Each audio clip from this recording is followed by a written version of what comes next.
नमस्कार, जय श्रीराम। आज आमकां खूब उमेद जाता की अख्ख्या मार्केटान स्वताहून ह्या उत्सवान सहभागी जाल्यात। हिंदू तशेंच मुस्लिम सुद्दां बांधव सुद्दां उमेदीन सहभागी जाल्यात आमचे बद्दल।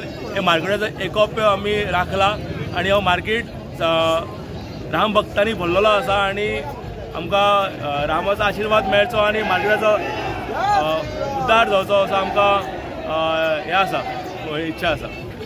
नमस्कार, माझे नाव सिद्धेश राऊत, म्हापसा व्यापारी संघटनेचो हांव सचिव। आयज जी अयोध्यान 500 वर्सां पूर्वी जी आमची जी हे आसली पळय लढाई आसली पळय तेजो आयज आमकां फळ प्राप्त जाला आनी आयज प्रभू रामचंद्राची जी पुनर्प्रतिष्ठापन जाला ही ऐतिहासीक घटना आसा आनी तेजो एक तेजी सगळ्यांक उमेद आसा। त्या खातीर म्हापसा बाजारांतले सगळे वेपारी आनी राम भक्त सगळे मेळून आमी आयज भव्य दिव्य असा कार्यक्रम आखलेलो। सकाळी श्री राम लल्लाचें आमी पूजन केलें, तशेंच मागीर महाआरती जाली, मागीर तीर्थप्रसाद वाटले लोकांक आनी आतां एक भव्य अशी रॅली आमी आयोजीत केला।